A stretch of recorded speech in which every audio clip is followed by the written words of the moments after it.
the last album from my current favorite band out there, Turnstile, Never Enough. It's been a little while. It's probably been about a month or so. Been meaning to get around to it. Haven't had time, but finally getting to it, giving this a full listen, full reaction, giving this a go. Like I said, they are definitely my favorite current band out there doing music today. They have continued to soar to higher and higher heights. It's pretty impressive to see, and one that I didn't necessarily see coming ever since what was the album Glow, when that really truly became a fan of theirs. I knew they had the potential to be kind of a breakthrough mainstream world touring band that can headline arenas, but I did not see what they are currently doing fully on the map for them. But they have fully leveled up, and I know that's kind of rubbed people the wrong way. There are people in their fan base that wish they kind of stuck more to the traditional hardcore sound that they first kind of came up with.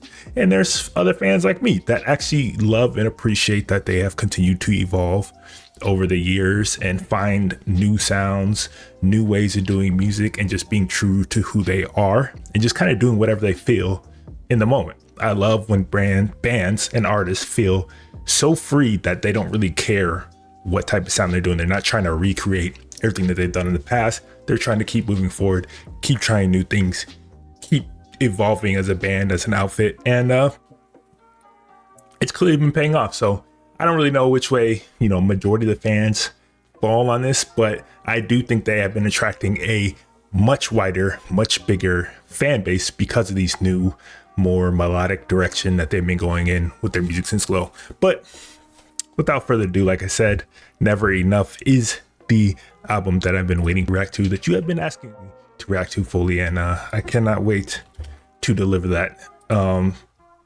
14 songs, about 45 minutes. So like I said, let's get right into it. Track number 1, Never Enough, off of same titled album, Never Enough. Let's go.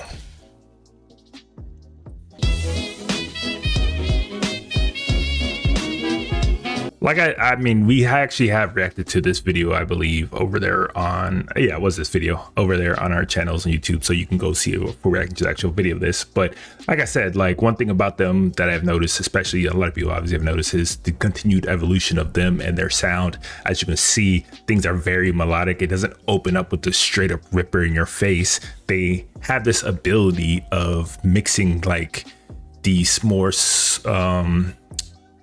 I would say soulful, but these much more like mellow, laid back kind of passages that build into these massive epic breakdowns, which is why I loved their last album so much. And it seems to be a direction that they continue to go in further and further. And like just opening an album with like this very beautiful, ethereal sounding kind of opening to an album is like not necessarily you would expect from a hardcore band, but they do it at an extremely high level, and I'm always happy to see them kind of push that envelope even further.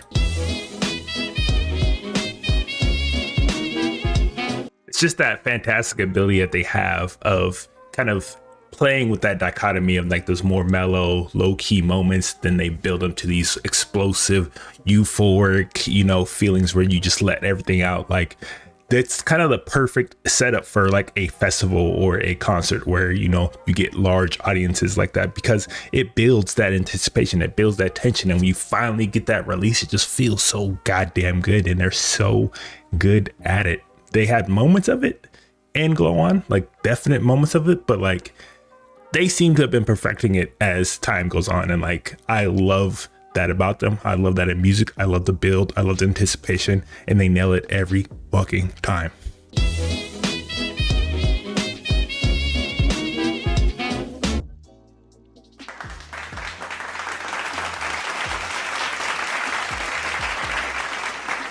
Like I said, very beautiful soundscape that they lay out there. Much more mellow, much more low key, much more somber than and introspective than I was expecting an intro from them to be.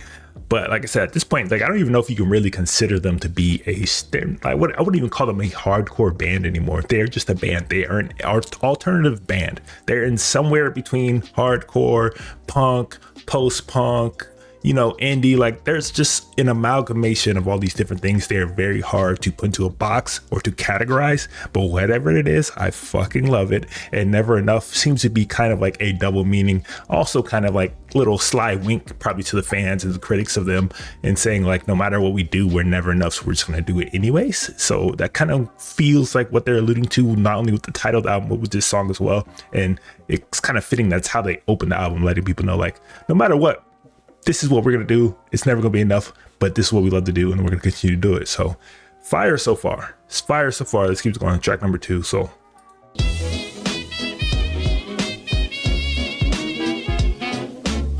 like I said, for as much experimentation as they do, as much like kind of differing sounds, and as much as like they very clearly evolving as a band, they still give you hits of that more hardcore, that more, in your face, loud, rowdy kind of music and soundscapes to you. They still deliver that to you. Like this feels, it could be like a leftover, honestly, from Glow On. It fits in perfectly with kind of like the track listing of that album, like the sound that they were delivering there. So like, no matter what, like they still pay homage and still show love to the more hardcore fans, the more hardcore sound that got them to where they are. Like this is still a very fulfilling like feeling of just release, which is what they're really good at in terms of making this like in your face, crowd pleasing music. We went from a slow mosh pit on Never Enough, slow build, to just full on, let's get shit popping.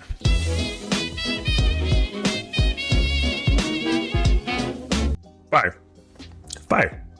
Like I said, that is kind of the sound that you would expect. And if I heard this out of context and I didn't know it was specifically of this album, I would think maybe that was from the Glow On Deluxe Edition, or maybe it was a track that got left off, or a B-side, or something from the earlier years. Like this definitely feels like from that era. So they haven't fully evolved past that sound completely. They can still very much tap into it and deliver it and to that very crowd pleasing appeal that they have this very special way of doing. It fits in very perfectly with their kind of previous catalog. So like, as much as I love Glow On, that just means I love this song too. It doesn't feel necessarily as new or fresh or exciting necessarily some years later, but it still fits in very much of the sound and style that I love from them. So let's keep this going. Track number 3, I Care.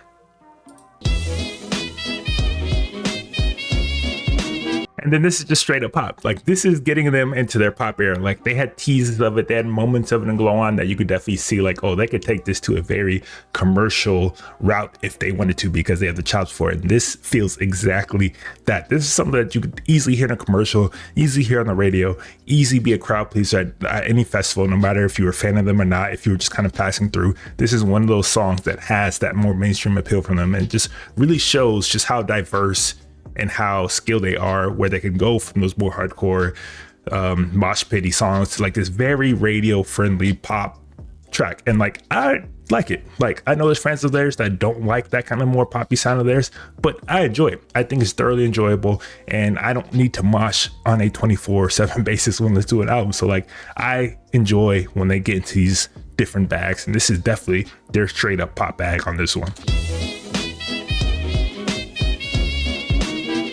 I'm sorry, I don't remember hearing any of those very bright electro synths going on in any of their previous music like I'm hearing right now. That is definitely something new. That is a new evolution. That is something that they are clearly trying to refine, and like very different from used to what I'm expecting. But again, I'm not mad at it.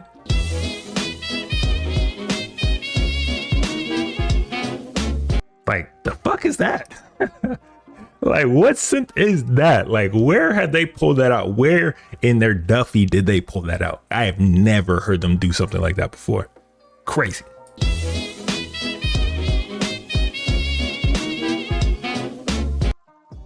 Dope. Definitely their most poppy kind of song that I've heard from them quite a while, but like, they have this ability to make it work. They just have this ability to make it work. I don't really know any other way to put it. Let's go track them before dreaming. Hold on. The horns now? The horns. Sound like some mariachi horns on that one. Like, what?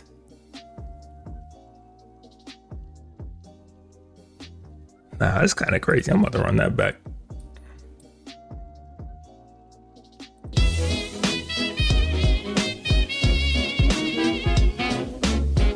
You know, like one thing I really love about them as a band is just everybody does their part. Everybody is crisp. Everybody's on point. And especially their drummer, I believe Daniel Fang, that's his name. I believe that's his name.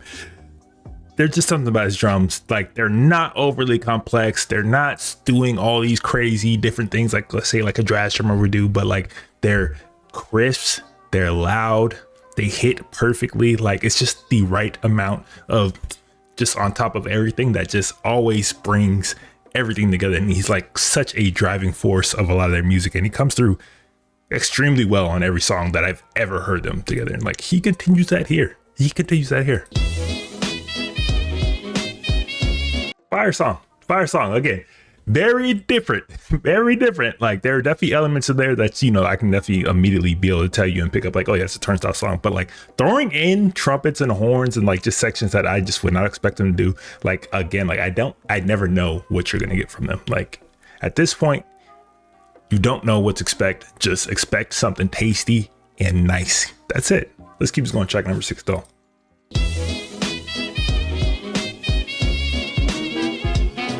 Like that breakdown, does that not sound familiar? Did that not sound like one of the tracks off of Glow On?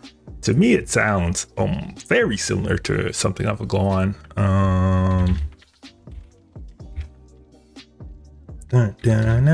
feel like that is a kind of tried and true melody riff of theirs that they have.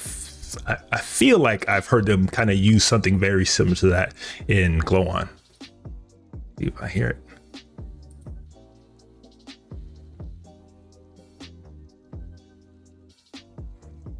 I don't know if it was Blackout, maybe it was Holiday.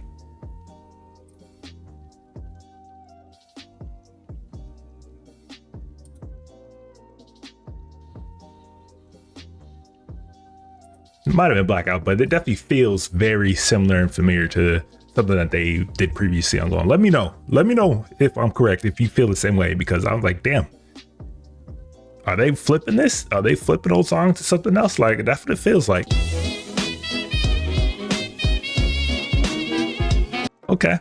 Okay, nice little snack right there. I wouldn't say a full meal, but definitely a nice little snack right there. A little place that they offered, you know, a little bit more room for Brennan's vocals to kind of shine a little bit more. He's one of my favorite kind of vocalists out there today, and you know, especially the genre of like what you consider rock these days. I don't think he's the best vocalist. I don't think, you know, technically from a standpoint, he's anything like truly like extraordinary, but he is one of the most effective out there. For as kind of simplistic and bare sometimes they have their songwriting be, or their songwriting, he has this ability to use his vocals and the way he delivers on those lyrics to pull you into the song immediately and like hold you there and captivate you and deliver 3 lines over and over again most of the time with such emotion and conviction that he makes you a believer. Let's keep this going. Let's go to track 7, Sun Shower. That was a nice little fill right there.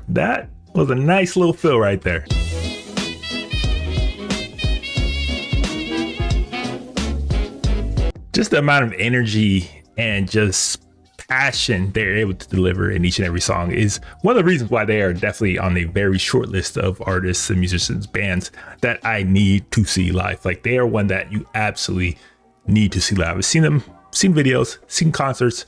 We've even covered them over there on the website. Like we've had photographers go to their shows, concerts. I personally need to see them in person because the energy that I know that they're going to deliver to their audience and just the feeling in that building or wherever it is, I just know that shit is going to be immaculate.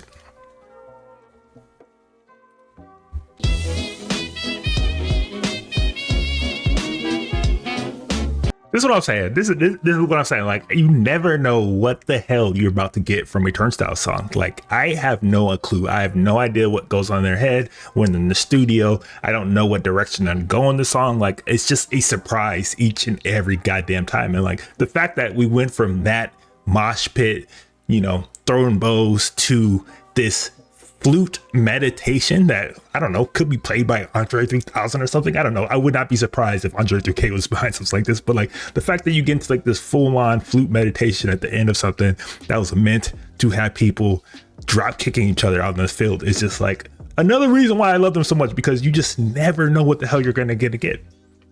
And those two things should not fit well together. They don't make sense together, but somehow they do. I don't know.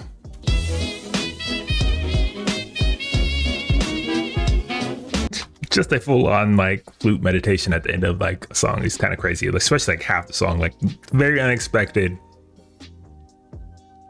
I don't see any other artist or band even attempting something like this, or probably even thinking about putting that in their music like that, but like they do. And if nothing else, it definitely kind of reaffirms the feeling how I feel about their music, and how just overall generally how cinematic their music truly is. And that just kind of further nails that. But let's keep going. Let's go track number 8. Look out for me.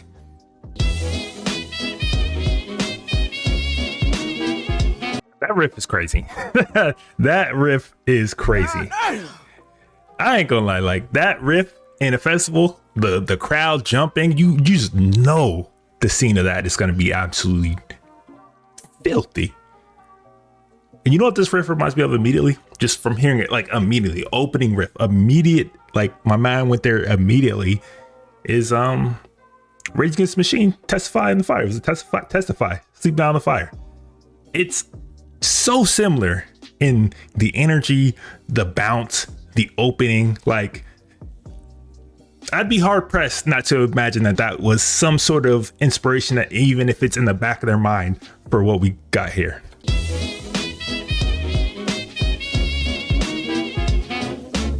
You just know that crowd is just fucking bouncing, rocking like a fucking 6'4". Like you just know it. But I called it West. It was Rage Against the Machine, Testify. It was Rage Against the Machine, Sleep Down the Fire. I promise you. Go listen to that song and come back and go listen to this one. And go hear that riff and go hear that bounce. You will not be able to unhear that similarity.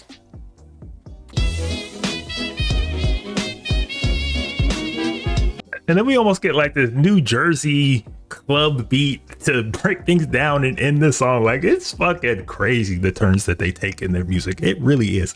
It's very fitting their name, Turnstile, because the turns they take in their music, they don't make sense, but they work every goddamn time. And I cannot explain it to you. They probably couldn't even explain it to you. It's just something inherent in them, their ability to combine all these different sounds and influences and styles into like this whole package that just works. This feels like a New Jersey club beat to finish things off. And I know they're from Baltimore, and I know Baltimore also has Baltimore club, like, so they could very much be pulling from that as well. Like that influence is undeniable.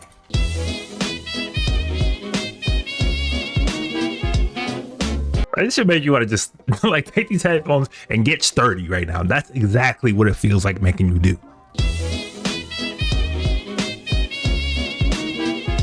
Like that.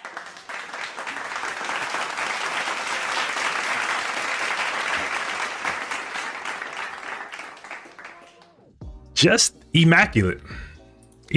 Like I don't know any other way to put it. Like they just have this way of delivering whole cohesive packages of sounds and styles and luxurious sounding soundscapes with these hard hitting intros and riffs, like to blend those two together like into this full package is impressive. And why they are easily my favorite band out there today. It's crazy. It's really crazy. But trust me, go listen to Sleep Down the Fire and then come listen to Look Out For Me. And those riffs, you ain't gonna be able to separate them. Trust me. How many more we got?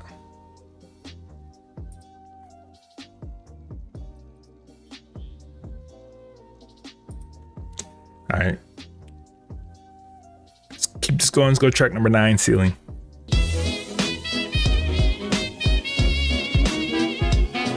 Fire. For a little 1 minute, little snack, little teaser, like fire. Let me just make this rant real quick.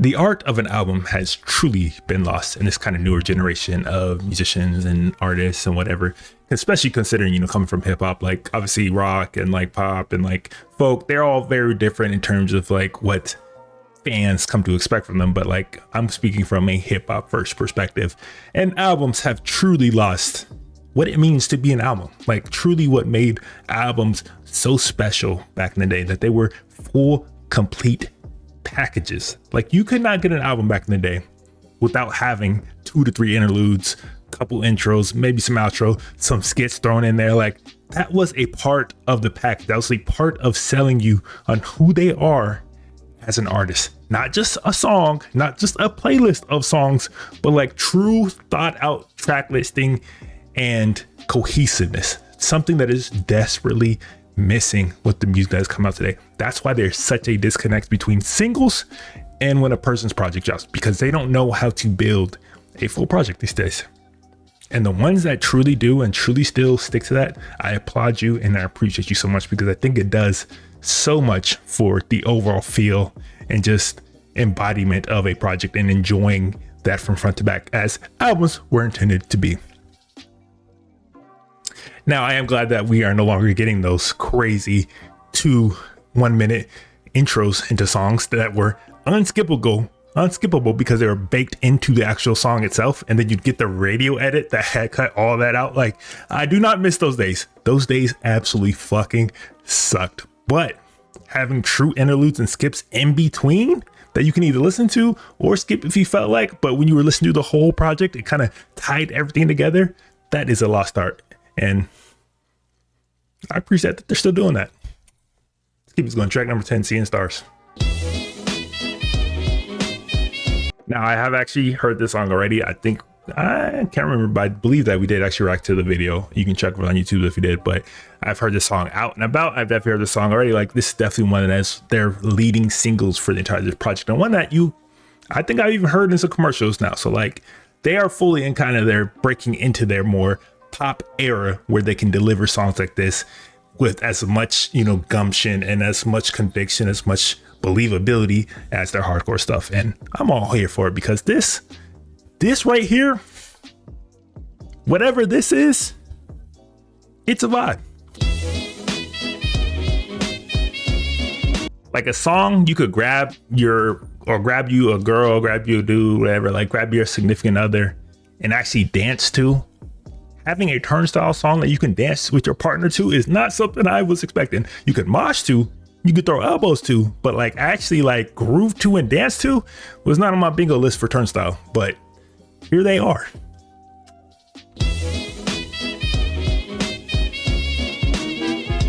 Let me just take a moment and just,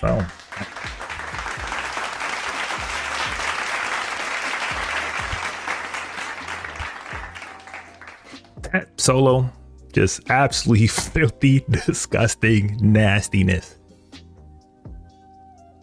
I love their guitar so much in, their band. Well, I mean, what's his name? Pat, I believe, is the lead guitarist. But like, I love, all the riffs and everything. Like, but generally, what you're getting from them are heavy riffs where you don't really get a second to breathe, that aren't bringing out these sultry feels and vibes to it. So when you cut into like this solo, it's like this very silky smooth, like could even be heard on like a Prince or Michael Jackson type of record. Like, they've truly evolved. Like, they've really come a long way from when they first kind of burst onto the scene. And like, they are showing off all the chops on this album, and like just their ability to tap into literally any sound you can imagine. It's fire. Fire song. Like I said, like, their evolution is truly impressive, and having a song in their repertoire that you can like literally play out on the dance floor is such a flex for a hardcore band to have evolved to. It's pretty fire to see, and like I'm loving everything they're doing. Like, I need to see them live, because I just know their concerts are a fucking experience. Let's keep this going. Track 11, Birds.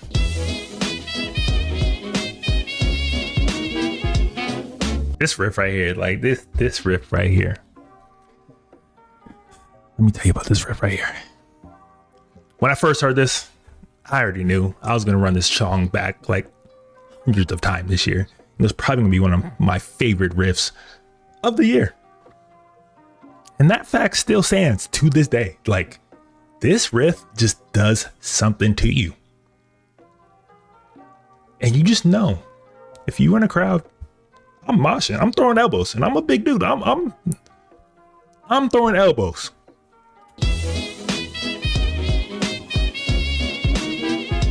Fire. Fire. Fire. Oh, like that.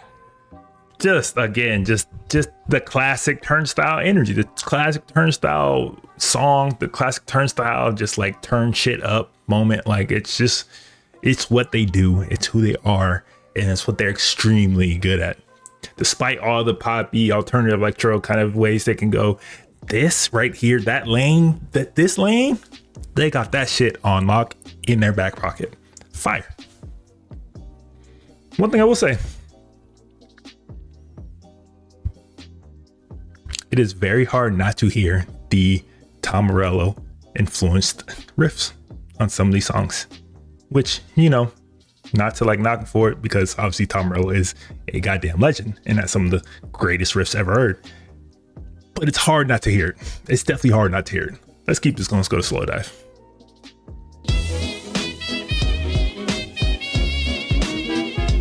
Excuse me? Excuse me? What was that like? Hold on. That whole back and forth that they just went in with the fill in the pockets, like, hold on. That little pocket right there, run that back.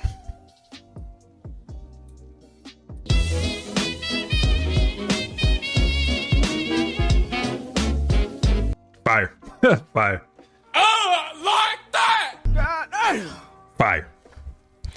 Now, that's a fire song, but it definitely feels like, you know, one of those kind of like B-sides leftovers from Glow On. And I'm not mad at it because I love the album so much, but that definitely feels like from that era of their song making. But absolutely fire. That little back and forth pocket that they had where they're going between the drums and the guitar is just like, ugh. My favorite band, hands down. Not even gonna lie, my favorite band right now, hands down. Let's keep this going. Track number 13. Time's happening.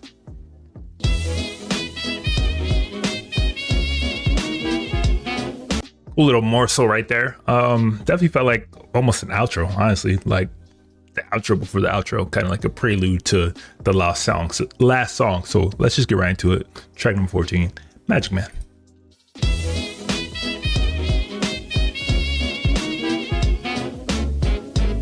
Okay, little outro, kind of like the same way that they kind of came in. This little more mellow, somber, mercurial kind of production, as opposed to the more hard-hitting in-your-face riffs that we, you know, get from a lot of their music. So definitely a smooth sort of outro is that. Definitely their most verbose, meaning like lyrical. So by nature, it's also kind of their most affecting kind of songwriting that I've heard on this entire project at this point. I kind of looked up some lyrics. I was like, I think I was hearing some things, but it says, "Suddenly a spark in the night when you're tired of the load. Loved you from the start when a place in your heart was a hole. Never be afraid. Just remember what he said when you go. Always in the wind while you're slipping through the hands that you hold." That's a fireball right there. That's a fireball right there. And like I said, definitely their most affecting songwriting off top that I can remember, that I was like, oh, okay, he's saying some shit right here that I'm really need to like dig into. But overall, man, fire album, never enough. A well, you know, earned follow up to Glow On, which I consider to be their best album and one of the best albums that I've heard in recent times from any band. So I think they had some really big shoes to kind of fill and follow up, and I think that they nailed it. I think they nailed it, giving fans what they kind of love and expect from them as a band, but also offering them something new and offering people something new that aren't necessarily fans that they can gravitate towards and grab onto and appreciate it. They have an album that I think you could play to pretty much anybody, whether they're a fan of the genre or not, and there will be something in there for them, which is, you know, always a very tricky kind of road and path to take in terms of making albums and making projects, especially when you've already kind of had some success doing what you do. But it's one that I don't think that they faltered on. I think that if anything, they kind of knocked out of the park. The crazy synths, the horns, the more flute, the flute meditation, the just all those different elements that they put in here that they somehow made work, that are still very clearly their identity and who they are as a band, and like doesn't feel like they're shape shifting into something wholly different. It just seems that they're just adding more tools to the bag and like really evolving and really showing all their capabilities, not only as a band but as individual artists as well. And it's dope to see. It's very dope to see. It's too early for me to say how I'd rank this against Glow On, and considering it's an album that I've heard, I don't even know, countless times now. Like I would have to listen to this many more times to like really kind of have that full comparison. But it is one that I definitely will see myself going back to pretty regularly. There are a lot of moments on here that hit extremely hard for me, and like I love the direction they're headed in. I don't really know where they go next, because I don't even think they know what direction they go next. They have so many possibilities. The possibilities are just kind of endless for them. And overall, just easily one of my favorite albums that I've heard thus far this year. And like, I think that will kind of remain true through the rest of this year. So